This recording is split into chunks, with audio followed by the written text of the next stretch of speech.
Markandeyan Vilathikulam MLA. வெறும் மார்க்கண்டேயன் சொல்லாதமா, மாவீரன் மார்க்கண்டேயன்.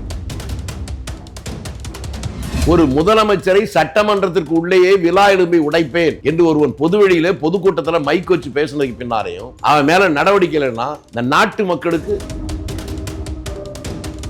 கொலை பண்ணா ஜனநாயகம், அவனை காப்பாத்தினா ஜனநாயக சர்வாதிகாரம் சொல்லிட்டு இருக்காங்க. காத்தடிச்சுனா எச்சல கூட கோபுல கலசம் உட்காந்துரும். அதுல கோபுல கலசம் உட்கார்ந்தா எச்சல கோபுல கலசம் ஆயிருமா? விபத்தில் வந்தவர்கள் என்ன சாதாரண விஷயமா? அசம்பிளிக்குள்ள போய் முதலமைச்சருடைய எலும்பை உடைப்பேன் சொல்ற பேசுறது இருக்கா இல்லையா? அதை எப்படி ஆதரிக்கிறீங்க நீங்க? அவன் பேஷண்டா இருந்தானே எதா இருந்தானே அங்கேயே கைகால அவனை உடைச்சிருக்கணும். சாரி, அதையெல்லாம் சொல்லணும். தமிழ்நாட்டு மக்கள் எல்லாம் பைத்தியம் நினைக்கிறீங்க. ஏற்கனவே தெரிஞ்சதெல்லாம் நீங்க தெருவுக்கு போயிருக்கீங்க. ஆட்சி மேல இருக்கக்கூடிய குறைகளை எல்லாம் சுட்டி காட்டுனா இவங்க கைது பண்ணிக்கிட்டே இருக்குது. டேக் டைவர்ஷன் மாடல் அரசு. இவங்களுக்கு என்னன்னா குற்றவாளிகள் மீது நடவடிக்கை எடுத்தாலே திமுக பிடிக்காது. சீமான் அவர்கள் சொல்றாங்க அரசியல் பேரவலம் நடந்துருச்சு, ஒரு நடிகரை முதலமைச்சராக தேர்வு செஞ்சுட்டோம். ஆமாங்க, கரெக்ட் தான். சீமான் தானே எரவாடா ஜெயிலையும் பெஜவாடா ஜெயிலையும் சுதந்திரபாடா ஜெயில இருந்தவர். அவர் உங்களுக்கு எப்படி தெரியும்? சீமான சினிமா நடிச்சாலும் தெரியும். அப்ப அண்ணா திமுக இருக்க முட்டாள் பேரா இருக்கான். ஏன் அந்த கட்சி உடையுது? நேத்து கூட நான் வரும்போது பார்த்துட்டு வந்தேன். என்னையா கூட்டம் அடிக்கிறதா மீட்டிங்கான்னு கேட்டேன். இல்லைங்க, நாங்க எல்லாரும் போறோம், எங்க பதவி எல்லாம் ராஜினாமா பண்ணணும். நீங்க இதை சொல்றீங்கல்ல, கொஞ்ச நாள் பொறுங்க, திமுக இருக்காது. இந்நியூஸ் நேயர்களுக்கு வணக்கம். இன்றைக்கு நேர்காணல்ல நம்ம கூட இணைஞ்சிருக்காங்க காங்கிரஸ் கட்சியின் மூத்த தலைவர் திருச்சி வேலுசாமி அவர்கள். வணக்கம் சார். வணக்கம். நிறைய விஷயங்கள் நடந்துகிட்டே இருக்கு. எப்பயாவது பேசுறதுக்கு தான் வாய்ப்பு கிடைக்குதுங்கும் போது அப்புறம் நிறைய விஷயங்கள் கேட்க வேண்டியது இருக்கு. முதல்ல மார்க்கண்டேயன் விளாத்திக்குளம் எம்எல்ஏ கைது செய்யப்பட்டிருக்காரு. அவர் பேசின பேச்சை நீங்களும் வெறும் மார்க்கண்டேயன் சொல்லாதமா, மாவீரன் மார்க்கண்டேயன். ஏன் வீரமா பேசியிருக்காரு? சாதாரண பேச்சா அது?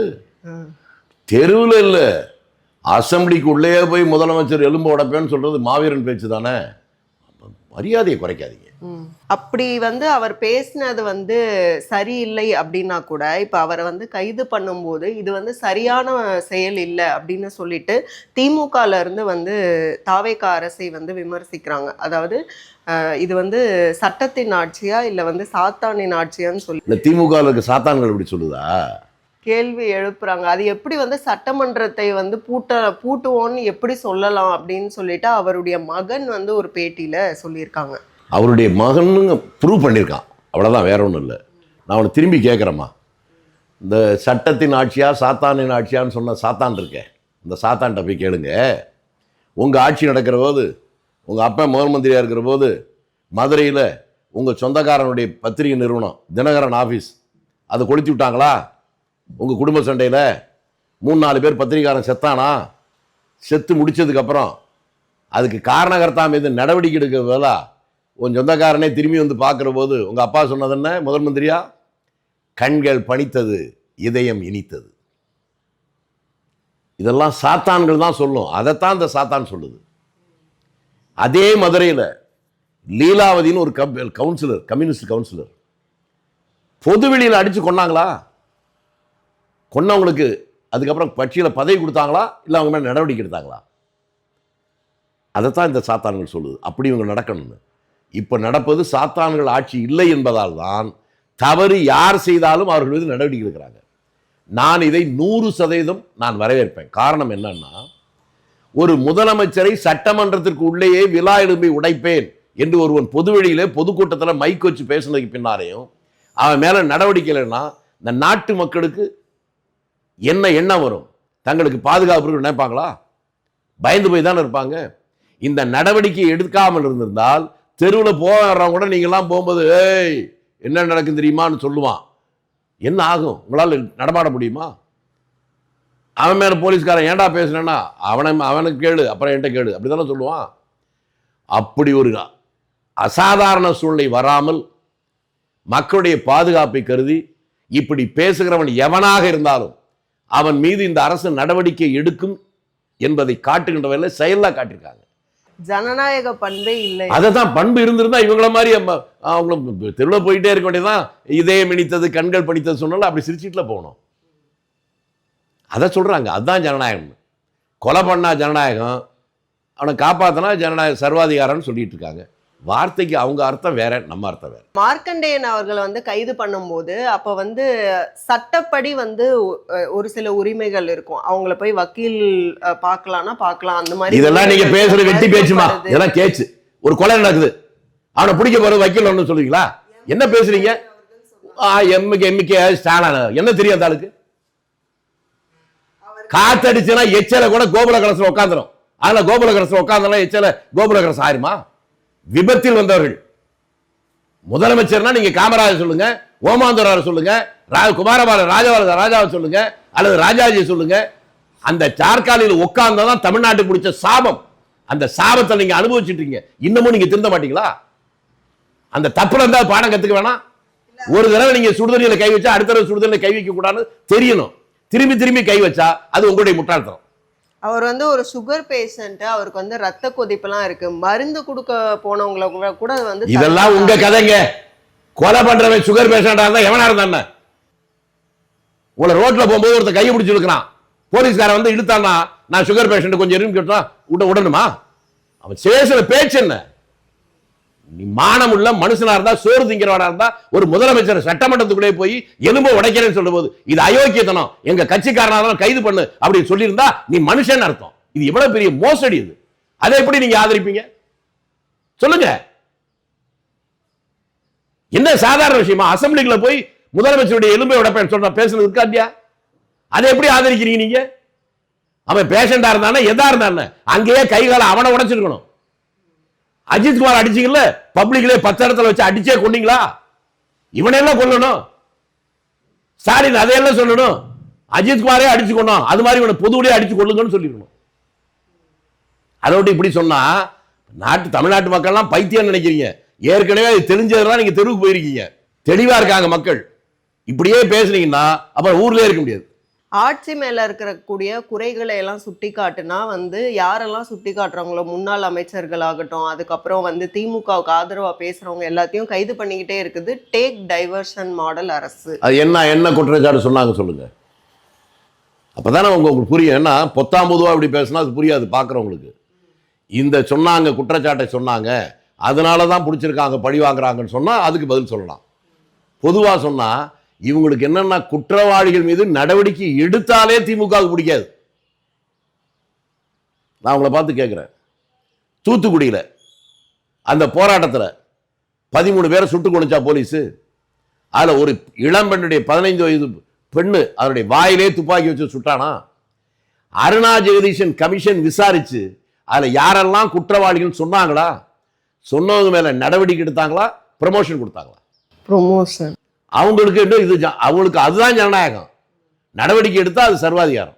அது அவங்க டிக்ஷனரியில் அப்படி இருக்கு. ஃபார் எக்ஸாம்பிள் வந்து இப்போ புதிய தலைமுறையோட நெறியாளர் அவங்கள வந்து எக்ஸாக்டா அவங்க மேல வந்து இப்போ அவங்களும் வந்து தவறு செய்திருந்தா கூப்பிடலாம், விசாரிக்கலாம். ஆனா வந்து அதாவது வேணும்ட்டே வந்து அலைக்கழிக்கிறது, போலீஸ் ஸ்டேஷனுக்கு வந்து ஒரு குறிப்பிட்ட டைம்ல வர சொல்லி அலைக்கழிக்கிறது, இந்த மாதிரி அது வழக்கமாக நடப்பது. கீழ்மையான அரசியல் பண்றாங்க. இந்த சிதம்பரத்தில் அண்ணாமலை யூனிவர்சிட்டியில் உதயகுமார் ஒருத்தர் கொண்டுவிட்டு அவங்க அப்பா அம்மா அலடிச்சு ஐயோ மகனே செத்து போயிட்டான்னு சொன்னபோது அந்த 2 பேரையும் உள்ள போட்டு மிதிச்சு என் மகனே இல்லைன்னு சொல்ல வச்சாங்களே, அந்த மாதிரி சொல்லுங்கிறீங்களா? என்னமா சொல்றீங்க? என்ன அயோக்கியத்தனம் அது? நீ யாரா வேணாலும் அது பத்திரிகையாளனா எதை வேணா பேசுவியா? நீ இந்த நாட்டுடைய குடிமகன் தானே. விசாரிக்கிற தப்பா? விசாரணைக்கு போலீஸ் ஸ்டேஷன் தான் போகணும். ஓ வீட்டில் வந்து நிற்க மாட்டானே. இப்போ நாங்கெல்லாம் உங்களோட மட்டமான ஆட்களா? எங்களை போலீஸ் ஸ்டேஷன் கூட நாங்கள் போய்த்தானே இருக்கோம். எத்தனை கேஸ் போயிருக்கோம்? விசாரிக்க தான் செய்வான். விசாரிக்கணும்னா ஓடி போயிருவோம் ஊரை விட்டு. என்னது எல்லாருக்கும் உங்க மாதிரி தான் நீங்களும். நீங்களுக்கு தனி கிரீடம் உடைச்சிருக்கா நினைச்சிக்கலாம், அது தப்பு. அதாவது இந்த குதிரை பேரத்தை பொறுத்த வரைக்கும் 50 எம்எல்ஏக்கள் வரைக்கும், தாவேகா எம்எல்ஏக்கள் வரைக்கும் பேச்சு நடத்தப்பட்டதாக வந்து சொல்லப்படுது. அப்போ வந்து அனிதா ராதாகிருஷ்ணன் அவர்கள் வந்து இந்த குற்றச்சாட்டை முன்வைக்கும் போது என்ன சொல்றாங்கன்னா, அதாவது தாவேகாலேருந்து எம்எல்ஏக்களே வந்து எப்போ வந்து வெளியில போவோம் அந்த கட்சியை விட்டு, அந்த மாதிரி ஒரு மனநிலையில் இருக்கிறாங்க. நாங்கள் கூப்பிடாமே அவங்க வந்துருவாங்க. இன்னும் 6 மாதத்துல வந்து திமுக ஆட்சி மலரும் அப்படிலாம் சொல்லியிருக்கோம். மலருமா? ஒன்று பூ மலர்றதுக்கு 6 மாசம் ஆகும். இப்படி ஒரு பைத்தியக்காரங்களை கீழ்ப்பாக்கத்தை அடைக்கிறது போல அவங்கள பத்தி நம்ம பேச வேண்டியது பாரு. அவங்களே தான் வர்றேன்னு முடிவாயிடுச்சு இல்ல. என்ன சொல்றீங்க? தாவேகால இருந்து 40-45 எம்எல்ஏ வரேன்னு அவங்களே முடிவு பண்ணிட்டாங்கன்னு சொல்றீங்க. அப்பதான் உங்க ஆட்சி வரப்போகுதுல்ல, அமைதியா இருக்க வேண்டியதானே, அப்புறம் ஏன் குதிக்கிறீங்க? ஆமா, ஆட்சி வரப்போகுதுன்னு சந்தோஷமா ஆட்சி சொல்லிட்டு இருக்கதோட நிறுத்த வேண்டியதானே. இடுப்பெருமை உடைப்போம், காலை உடைப்போம், கையை உடைப்போம், மூக்க உடைப்போம் ஏன் பேசுறீங்க? உங்களுடைய பலவீனம் அப்படி பேச வைக்குது. அதனால முன்னால சொல்றதுக்கும் இதுக்கு சம்பந்தம் இல்லை.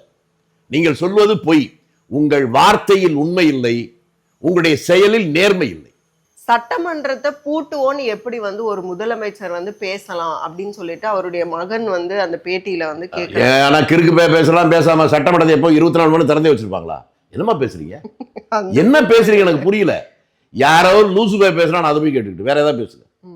அப்ப அது வந்து சர்வாதிகார போக்கு இல்லையா? இது உங்க வீட்டை பூட்டுறீங்களா, பூட்டா வந்துருக்கீங்களா? இப்போ வரும்போது பூட்டி தானே வந்திருக்கீங்க. உங்க 2 பேர் இருக்கிற வீட்லயே பூட்டிட்டு வர்றீங்க. அவ்வளவு பெரிய சட்டமன்றத்தில் இவ்வளவுலாம் இருக்கும்போது பூட்டாமே அப்படி திறந்து வச்சிருப்பாங்களா? அது வந்து அவங்கள மிரட்டுறதா எடுத்துக்கிறாங்க. அவங்க எடுத்துட்டா நாங்க என்ன பண்ண முடியும்? அதே வேணா விவரம் தெரிஞ்சு ஒருத்தன் சொன்னா பதில் சொல்லலாம். இப்படி பைத்தியக்காரனுக்கெல்லாம் பதில் சொல்ல முடியாது. வேற ஏதாவது சொல்லு. சீமான் அவர்கள் சொல்றாங்க, அரசியல் பேரவலம் நடந்துருச்சு, ஒரு நடிகரை வந்து முதலமைச்சராக தேர்வு செஞ்சுட்டோம்னு சொல்லிட்டு தமிழ்நாட்டை பார்த்து ஆந்திரா, கர்நாடகா, அந்த அண்டை மாநிலங்கள் எல்லாம் சிரிக்கிறாங்க. ஆமாங்க, கரெக்ட் தான். சீமான் தானே எரவாடா ஜெயிலையும் பெஜவாடா ஜெயிலையும் சுதந்திரபாட ஜெயில இருந்தவர். அவர் உங்களுக்கு எப்படி தெரியும்? சினிமா நடிச்சா தெரியும். என்னத்த சொல்றது? ஆள் இல்லாத ஊர்ல நம்ம கிழவன் துள்ளி விளையாண்ட மாதிரி பேசாம இருக்கான்னு நினைச்சிட்டு அவர் பேசிட்டு இருக்கிறாரு. திரும்பி பேச ஆரம்பிச்சா அவர் நிலைமை விபரீதத்துல போயிடும். அவர் இனிமேலாவது அடக்க ஒடுக்கமா இருந்தா அவர் தப்பிச்சுக்கலாம், இல்லைன்னா அவமானப்பட வேண்டி வரும். நீ யார் நீ இதை பத்தி பேசுறதுக்கு? உனக்கு என்ன யோகிதை இருக்கு? ஒரு பெண்ணு பகிரங்கமா சொல்லிச்சா என்னடா பெரிய தமிழ் தேசியம் பேசுற, இலங்கை தமிழர்களை பத்தி வாழ வைக்கிறேங்கிற? உச்சகட்ட போராட்டம் 2009 நடக்கிற போது கொத்து குண்டுகள் வீசி பல்லாயிரக்கணக்கான பேர் செத்துக்கிட்ட போது என் கூட தாண்டா மதுரையில படுத்துக்கிட்டு இருந்த சொல்லுச்சுல விஜயலட்சுமி. அதுக்கு பதில் சொல்ல துப்புல்லாத வெக்கங்கட்ட மூதேவி இது போய் பேசுது. அதை ஒரு பேச்சுன்னு பேசுறீங்க. அதாவது பொது வேட்பாளராக அம்பாசமுத்திரத்துல வந்து சீமான் அவர்களை வந்து நிப்பாட்ட போறாங்க அப்படின்னு வந்து ஒரு தகவல் பரவிட்டு இருக்கு. தகவல் யார் கொடுத்தது? யாரு தகவல் கொடுத்தது? யாரு? செய்தி ஊடகங்கள்ல பரவு. அதுதான் யாரு கொடுக்குறாங்கன்னு சொல்லுமா? ஒருவேளை சீமானே சொல்றாரா, மற்றவங்க சொல்றாங்களா? அது தெரியணும். ஆனா இடைத்தேர்தல்ல நிக்க போறேன்னு அவருமே சொல்லி இருக்கிறாரு. சொல்ல நிக்கட்டும், நீங்க கூட நிக்கலாம். இது அம்பாசமுத்திரத்துலயா? அந்த ஊர் ஆட்கள் அதை பத்தி உங்களுக்கு தெரியுமா? அந்த தொகுதியில தான் 3 தடவை ஒருத்தர் எம்எல்ஏ இருந்தார். அவர் பேரு கோமதி சங்கர் தீட்சர்னு பேரு. முதல் தடவை தேர்தல் நிக்கிற போது அவர்கிட்ட ஓட்ட காலனா கூட கிடையாது. சுதந்திர போராட்ட காலத்துல சாப்பாட்டு வழி இல்லாம பிச்சை எடுத்து அதை சாப்பிட்டுக்கிட்டே ஊர் ஊரா போய் பிரச்சாரம் பண்ணவர். அவரை தேடி பிடிச்சி தேர்தலை நிக்க வைக்கிறார் காமராஜர். 3 தடவை எம்எல்ஏ. அதுக்கப்புறமும் அவரு 3 தடவை எம்எல்ஏ முடிகிற போது அவருக்கு சொந்த வீடு கூட கிடையாது. அப்படிப்பட்ட பொது வாழ்க்கையில் தன்னை அழித்து கொண்ட தியாகியாக இருந்தவர்களை ஒரு பைசா காசே செலவு பண்ணாலும் அவனுடைய நேர்மையை பார்த்து நாணயத்தை பார்த்து ஓட்டு போட்டு பழகி போன அந்த அம்மா சமூகத்தில் நீ போனீங்கன்னா உனக்கு டெபாசிட்டே கிடையாது. இல்ல, அதுக்குதான் வந்து என்னன்னா, இப்ப திமுக அதிமுகவுக்கு பொதுவாக அப்படின்னு வரும்போது அவங்க 2 பேரும் கேண்டிடேட் போடலன்னா எல்லா ஓட்டும் வந்து சீமான் அவர்களுக்கு, விஜய் அவர்களை எதிர்த்து வரக்கூடிய ஓட்டுகள். இந்த மூட்டையில 4 மரக்கா அரிசி இருக்குது, இந்த மூட்டையில 5 மரக்கா அரிசி இருக்கு, 2 ஒன்னா கொட்டினா 9 மரக்கா அரிசி அப்படி சொல்றீங்களா? அப்ப அண்ணா திமுக இருக்க எல்லாம் முட்டாள் பேர்லாம் இருக்கான். ஏன் அந்த கட்சி உடையுது? நேத்து கூட நான் வரும்போது பார்த்துட்டு வந்தேன்.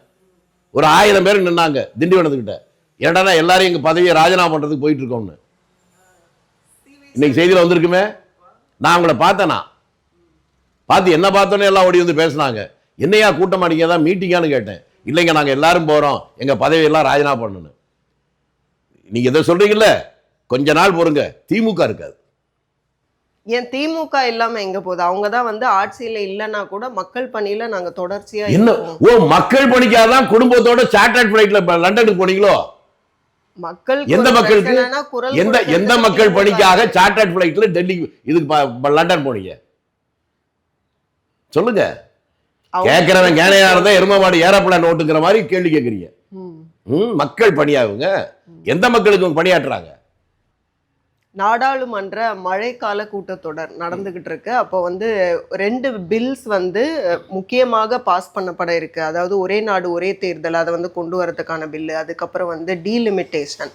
அந்த 2க்குமே வந்து திமுகவோட ஆதரவை வந்து நாடுவதற்கு பிஜேபி ரெடியா இருக்கு அப்படின்னு சொல்லிட்டு சிதம்பரம் அவர்கள் சொல்லியிருக்காங்க. அப்ப எதுக்காக திமுகவோட ஆதரவை வந்து பிஜேபி நாடுது அப்படிங்கறதுல இருந்து இப்போ காங்கிரஸ் வந்து நீங்க அவங்க கூட இல்ல அப்படிங்கறதுனால பிஜேபியோட நகர்றாங்க திமுக. நான் சொன்னா நீங்க நம்ப வேணாம். திமுக பத்தி நல்லா தெரிஞ்சவர், அவங்ககிட்ட ஒண்ணுக்குள்ள ஒன்னா இருக்கிறவர், அவர் சொல்லியிருக்காரு. அதை நம்பலாம் நீங்க. என்ன நான்றீங்க, புரியலையா? சொன்னவர் சிதம்பரமா? அவர் தெரியாம சொல்லுவாரா? அவர் நம்மள மாதிரி என்ன சாதாரண ஆளா? நல்லா தெரிஞ்சுதான் சொல்றாரு. இது ஒன்றும் புதியதல்லவேன்ற இந்த பாட்டு மாதிரி தான். பிஜேபியும் திமுக ஒன்னா இருந்தது இல்லையா?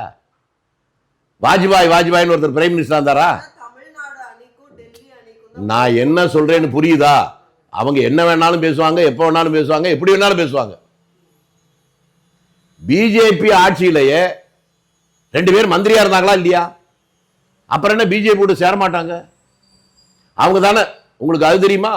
பிஜேபி என்பது ஆர்எஸ்எஸ் அரசியல் தளம், கரெக்டா?